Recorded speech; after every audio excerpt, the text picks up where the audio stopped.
Assalamualaikum warahmatullahi wabarakatuh. Video kali ini kita bahas lagi ya teman-teman, salah satu resiko gagal bayar di aplikasi pinjaman online Kredivo atau paylater Kredivo. Nah, kenapa kita sebut pinjaman online? Karena Kredivo ada pinjaman tunai juga. Sehingga di sini saya nyebut aja ini pinjol juga lah ya. Karena kalian pasti tahu ya namanya Kredivo, aplikasi paylater ujung-ujungnya juga ngutang juga. Cuman bedanya transaksinya aja. Kalau Kredivo bisa pakai buat bayar barang tapi bayarnya nanti. Kalau pinjol lain ya murni buat dapetin uang tunai aja. Oke, kemarin beberapa hari yang lalu ada komentar dan mengeluh. Kok bisa sih Kredivo DC-nya itu datang ke rumah kakak iparnya? Datang ke rumah orang-orang lain ya, datang ke rumah saudara kita atau kerabat kita. Padahal kan kita tidak pernah menyantumkan alamat tersebut. Padahal kita juga tidak pernah melakukan apapun ya teman-teman ya.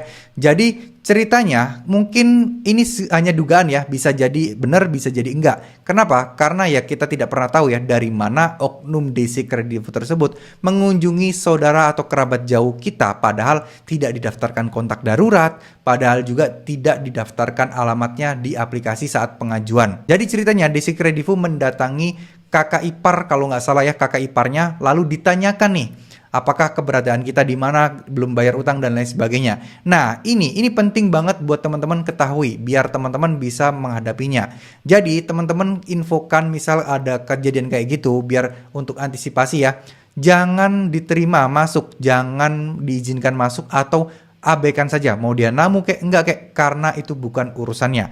Nah, secara aturan OJK hal ini menyalahi aturan ya. Pinjol atau DC pinjol boleh menagih hanya untuk atau di alamat yang sudah tertera atau di yang bersangkutan. Nggak boleh tuh nagih di orang lain ya, yang bukan minjem di Kredivo. Itu aturannya sudah jelas. Nah, sekarang pertanyaannya dari mana ya bisa dapatkan alamatnya?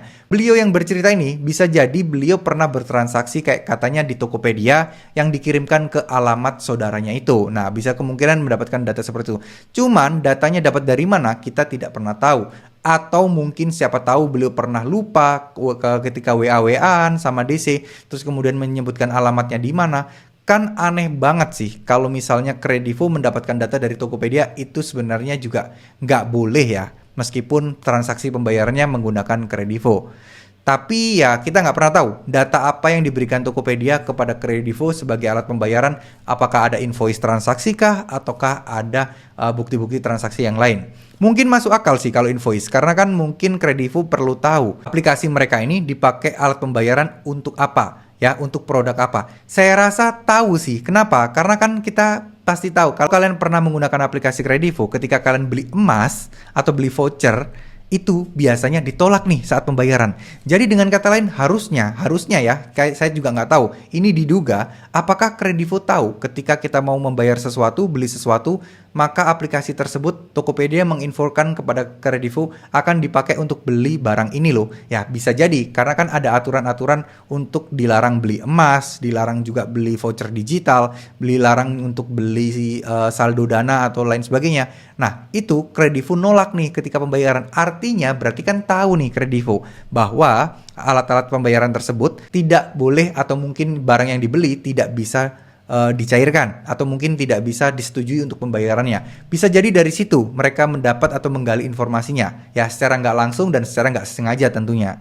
Tapi yang jelas ini tidak perlu kalian khawatirkan, tidak perlu kalian takuti. Jika memang kalian nanti mendapatkan ancaman atau apapun itu dari DC akan kunjungin ke keluarga yang lain, kalian tinggal balas aja. Silahkan kunjungi, nanti kita akan rekam dan kita akan kumpulkan buktinya untuk laporan ke Kredivonya langsung dan juga akan lapor ke pihak berwajib atau akan lapor ke OJK. Nah, ketika kalian bilang untuk lapor ke pihak berwajib, harusnya mereka takut ya. Kenapa? Karena itu kan sudah termasuk ranah ganggu privasi orang lain. Datang ke rumah orang yang gak ada hubungannya dengan utang kalian.